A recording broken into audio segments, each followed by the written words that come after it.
अब अगर हमारे शर्तों पे सीजन काम नहीं करेगा तो रैयत कोयला निकालेगा, सरकार को टैक्स से मतलब है उसको हम लोग टैक्स देंगे। ये कहने की बात है कि भाई भौतिक संपदा का सरकार का है, ऐसा नहीं है। इसका प्रूफ है क्या? ये कहने की बात है कि भौतिक संपदा पे सरकार का हाथ है, ये करने की बात है। इसका प्रूफ हम इस प्रकार से देते हैं। तो टाटा क्यों माइनिंग कर रहा भाई?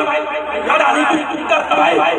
बिरला क्यों माइनिंग कर रहा भाई? रिलायंस क्यों माइनिंग कर रहा भाई? तो नहीं, अगर आप हमारी शर्तों पे काम करते हैं आपको माइनिंग का अधिकार देंगे, अन्यथा हम लोग खुद कोयला निकालेंगे और बेचेंगे। सरकार को टैक्स से मतलब है तो हम लोग टैक्स देंगे।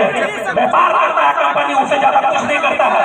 हर कोई व्यापारी है यहाँ पे, तो रैयत क्या हाल बजाएगा? जमीन देकर देके झाड़ू पोछा लगाएगा, बाकी जितनी प्रभावित है वो कहाँ जाएगा? आप एक बहुत बड़ा फंड का नाम सुने होंगे। अभी इतना दिन से आपके यहाँ माइनिंग चल रहा है, बहुत सारा कहीं कहीं कुछ देखते होंगे, रोड सड़क नाली गली ये सब पुल पुलिया का निर्माण हो रहा है। और उसमें एक फंड नया सुने होंगे, DMFT सुने हैं उस नाम का fund, DMFT district mineral foundation trust. इससे पहले नहीं था, 2015 में प्रधानमंत्री मोदी जी लॉन्च किए थे PMKKY के नाम से, प्रधानमंत्री खनिज क्षेत्र कल्याण योजना के नाम से। उस योजना का एक क्षेत्र था कि भाई जो खनिज क्षेत्र से प्रभावित है, विस्थापित है, उनका कल्याण विकास किया जाए। मोदी जी तो होशियार निकले, देखा कि भाई PMKKY के नाम से हम तो फंड का गबन कर नहीं पा रहे हैं। तुरंत 1 साल के बाद में 2017 में उसको ट्रस्ट का नाम दे दिया गया, DMFT district mineral foundation trust, जिसका कोई मतलब नहीं। पैसा कैसे निकल जाए, कोई ये निकल जाए, उससे कोई मतलब नहीं है। और DMFT का क्रियान्वयन जिला कमेटी के माध्यम से होता है और जिसके प्रेसिडेंट होते हैं DC, आपके उपायुक्त और मेंबर जो भी आपके जनप्रतिनिधि होते हैं। और उस DMFT का काम एक ही है, बीजेपी को झारखंड का डेवलपमेंट से कोई मतलब नहीं है, कांग्रेस को झारखंड का डेवलपमेंट से कोई मतलब नहीं है। अपना सेक्रेटरी लोग क्यों बात करेगा? बस झारखंड को लोगों को एक फाइनेंशियल स्टेट के रूप में जाना है और कुछ नहीं। भाई वहाँ खनिज संपदा है, लूट लो, लूट सकता है। बाहरी पार्टी को क्या मतलब है आपको? आपका सुख दुख से उसको मतलब है क्या? मोदी जी कितना दिन आपके साथ आके बैठते हैं?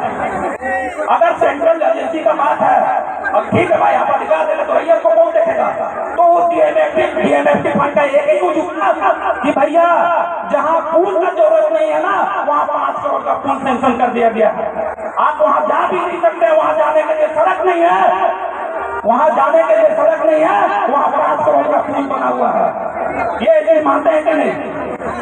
आप विश्वास नहीं कीजिएगा, उसका लाइव एग्जाम्पल है। आप घोसी जाइए, यहाँ से घोसी ज्यादा दूर नहीं है, 3 किलोमीटर दूर है। आप घोसी जाएंगे ना, घोसी जाने में रोड का स्थिति अत्यंत दयनीय है, लेकिन पता है घोसी में 2 पुल बना हुआ है 5 करोड़ का, जहाँ वो आदमी पहुंच नहीं सकता है।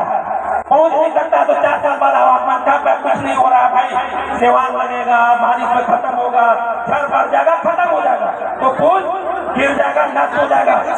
तो उनमें पता चला 3 करोड़ अधिकारी लोग गबन कर दिया, नेता लोग गबन कर दिया, मुश्किल से काम हुआ वहाँ पे 1 करोड़ का। तो फंड कहाँ गया भाई? पैसा कहाँ गया? और उस DMFT फंड का एक ही है, उसका 60% राशि जो माइंस क्षेत्र है ना, उसका आपका लाइवलीहुड के लिए, मतलब आपका जीविकोपार्जन के लिए या फिर कौशल विकास योजना के साथ में आपको प्रशिक्षित करता, नया तरह का रोजगार जनरेट करता, ये उस DMFT फंड का काम है। वो आपके विकास के लिए काम करेगा, लेकिन नहीं DMFT के नाम से बन गया सामुदायिक अस्पताल, लेकिन उसका भी कोई यूज नहीं है। आज खंडर में तब्दील हो गया है। इसको क्या बोलेंगे? नहीं में 15 करोड़ का हॉस्पिटल बनता है, आज तक एक बेड नहीं है, अभी खंडर में तब्दील हो गया है।